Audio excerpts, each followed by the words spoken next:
Okay. Hi, Thomas. How are you? I'm fine, and you? Not too bad. So one defeat was a bit of a blip. Two was a little bit of a problem. Three,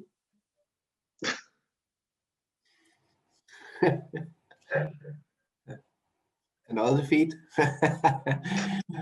I'd like to start another place. I'll come back to answer your question, Ian.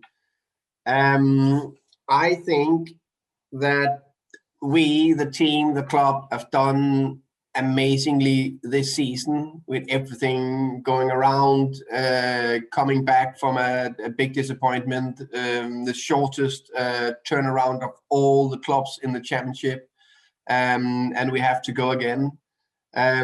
We went 21 games unbeaten, then we lost 3 in a row, or we lost 3 in the last 24 games.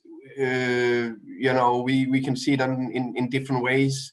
The fact is that this moment in time, we are second in the championship, which is remarkable. We can only look backwards and really analyzing what happened. We never know what's going to happen tomorrow, or how it will look going forward. But there is a reality check now, and we need to move forward from here. On top of that, I would say that we have just to add extra good information about where we are. I think we are. I'm not 100%. I haven't done all my stats right, so maybe I'm saying something that's wrong. But I think you guys know me well enough that I try to speak the truth and be honest. Just tell it how I see it, and it's not about playing mind games or anything else. If I do that, then it's because I'm misunderstood, or else I'm just bloody good at it. I don't know, but it's not the purpose. But the fact is that we played the whole season without our best and most important midfielder, Christian Nørgaard. I don't see any of the other top 6 clubs done that. We played without our captain for more than half of the season. I haven't seen any of the other top 6 clubs doing that. It's just remarkable how we handle that. So we just decided to throw a 21-year-old German midfielder in the mix, and he's done fantastic. We decided to throw in Matt Speck, one of our own prospects from the P team coming through. It's done fantastic, and we are in such a good position. Unfortunately, on top of that, I'm really looking forward to see the team perform tomorrow. I'm putting on the pitch, but the fact right now is that we have 9 injuries and 5 of them are normal starters. So of course that's a tough task to overcome. But the good thing, we are ready for it, and I promise every B fans that we will come flying out tomorrow, because what I will give you here is that the first game against Barnsley, well, it will always come the first defeat, and then we can talk about bad performance or well done by Barnsley. Anyway, it was what it was. Then I thought we actually performed pretty well against QPR. 2 sloppy goals, we lost the game, but in many ways I thought we performed well to standards that we actually performed overall than the 21 game before that. The most disappointing one was Coventry. That's where I saw things. We're not, let's say, working hard enough or solid enough, or for various reasons. So that's the thing we need to change and get back on track. But we will have a team that will run, fight, and play for each other and for the badge tomorrow. Is Ivan Toney back? I said 9 injuries, 5 starters, so no. Cool. Just check. Yeah, no problem. You're still smiling, which is good. And I know this has been a very attritional season, and the 21 games unbeaten was just unbelievable. But how do you get back on the bike? How did you get back? As we talked about, it's crazy. It's 10 days ago we were number 1 in the league and 20 games unbeaten, and now we have lost 3, and everyone think it's a disaster. It's not. We're not become a bad team overnight. And of course, we need to. How can you say? It's doing the basics right. What we have done the whole season. So when there's a second ball situation, we need to get under the ball and compete. When we are on the ball, we need to make sure we have good enough positions and want to play and take initiative. So tomorrow it's very basic. Of course there's tactics and positions and all that crap. But the main best basic is get under the ball after we lose it. Make sure we press with intensity and make sure we win our duels. End of story defensively. On the ball, take initiative, play forward, run forward. And then of course there's a lot. But that is so simple because it's a good team we have and we have good players. Because you know how it works. You win tomorrow and suddenly another team has a crisis. Maybe Swansea lose a second game in a row. Swansea are in crisis and everybody leaves Brentford alone. I agree. I think this is a long journey from the first game to the last game. And every team in this division and in every league in Europe will have a bump on the road where they're struggling for whatever reason. Sometimes you can't define it. Sometimes you can say it's injuries. Sometimes you can say it's fatigue. Sometimes you can say it's we just lost a little bit of focus or whatever. But the truth is that teams that in the end of this long journey stand on the top of the mountain and hopefully achieve their goals, they handle these moments to the better. And to the better is hopefully to win as soon as possible or get a solid performance in or get a draw and then maybe a lose and then win and then get out of it. But it's how we handle these moments the best way. Well, brilliant. Good luck tomorrow night and I'll see you at the weekend. Yeah, thank you, Ian. Thank you. Take care.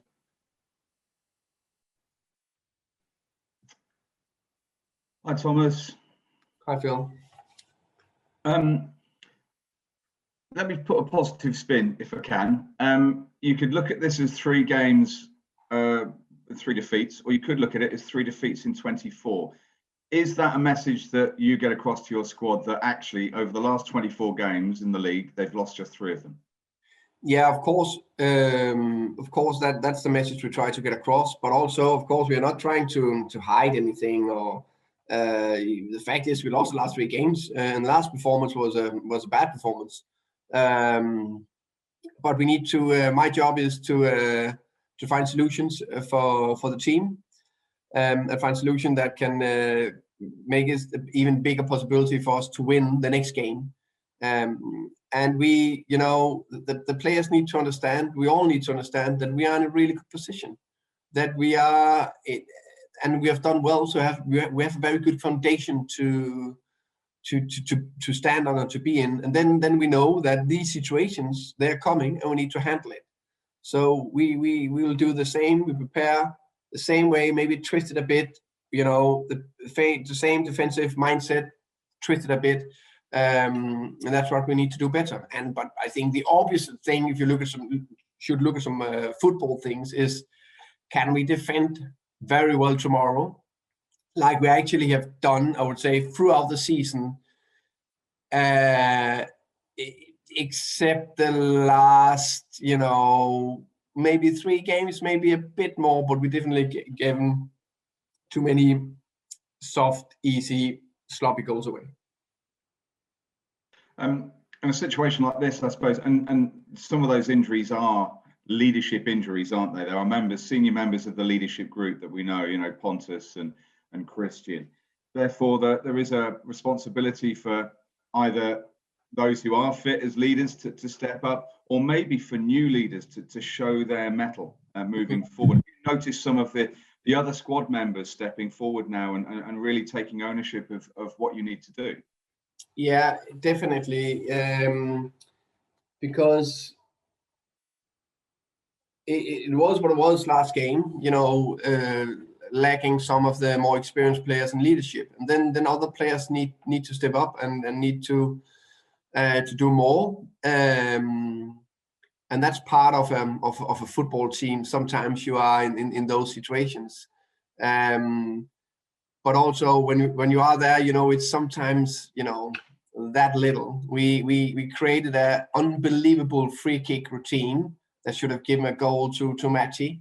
1-1 there, maybe change, 1-1 until the 80th minute. Maybe we play a draw, people are growing a bit. But when you're getting behind and another mistake, then it's such a small margin, between, get the next players to grow, like Matthias, take a bit more leadership. Vitaly, young player, but an unbelievable mentality, and he got those leadership quality in him. Sam got us. We need to demand more from him. I think he's a top player, and I'm 100% sure that he will succeed here with us. But he needs to do more, and he can do more, and they will do more going forward. Of those players who are injured and the 5 starters, or people would be seen as regular starters, how lengthy are these? We know that Pontus obviously had an operation, and Rico obviously came off on Saturday. But how close are you to getting those troops back into your squad to be usable? Pontus, around the international break, I would say is available. Maybe a little before, maybe after, depending on how it goes. Emiliano is close. Not be able to start, and I don't think he will be able to be in the squad tomorrow. Christian is getting very close. He will not be in the squad tomorrow, not starting. Ivan is getting closer. It's not as bad as we thought in the beginning, so that's very positive. He will not start tomorrow. Marcus Forss got a concussion, so very unlucky. So he's out for tomorrow. Rico Henry will be out for tomorrow. That's a tricky one, because I think there'll be at least 2 months. So that's a bit of a blow. Justice Silva, hip injury. He will not start tomorrow. And you also need a bit of rest. So as you can see, why I haven't started him that many games. So he's carrying some issues. And then we know the longer terms, Charlie Good and Shannon Baptiste are longer. That gives you some challenges then up front, doesn't it, really? An opportunity for someone to become a hero, maybe. Yes, you never know. So it's so exciting who I'm going to put up there tomorrow. And that's the good challenge sometimes of being a manager or head coach. Try to, that's what I said, no excuses. And it's like, I think it's about putting the realities out there, because why hide, we have 9 injuries. Okay, maybe 5 start. That is what it is. No excuses. My job is to find solutions, and I will promise everyone that we'll put a very competitive team out there tomorrow.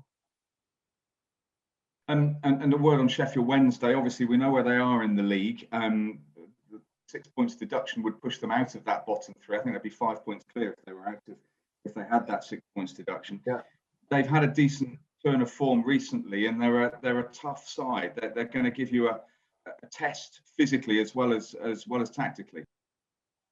That's the thing in this league. There are no easy games whatsoever.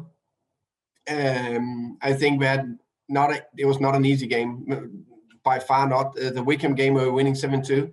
We scored the 5-2 in the 82nd minute, so not easy. Not at all, and we could have been behind in first half, and then it's a different game. So it's another big challenge. Tomorrow night we'll be up for it, and I think there's a reason why they have very good players for various reasons. I don't want to go into that. They're struggling, and that's just the way it is. But they have top players. And the first game we played in the season, we won 2-1, I think, fair and square, but tough test. And if we ask Bournemouth, relegated the Premier League side, they lost 2-1 a couple of weeks ago to Sheffield Wednesday. So I think they will say the same. I watched that game back. Tough team to play against. I think Neil Thompson has done a good job under very difficult circumstances. And I think Sheffield Wednesday, one of these big tradition clubs in Denmark, in England, that need to stay at least in the championship. At least, so I'm not hoping or supporting some clubs more than others to stay, because I know it's a relegation battle, but my feeling is just Sheffield Wednesday, they should be here. They should be a top team, and I believe they will be that in the future. And then I think Bannon is, for me, a top 3 playmaker in this division. I think is incredible. So we need to close him down. I know you've got lots of challenges, Thomas, but it's so good to see you smiling still. Thank you. But that's what I'm saying. Just said that to the players. The sun is shining. We are second in the championship. We've done fantastic so far. We have a good squad, good players. We should just be privileged and happy for what we are doing. And then very simple, defend with our lives and play forward.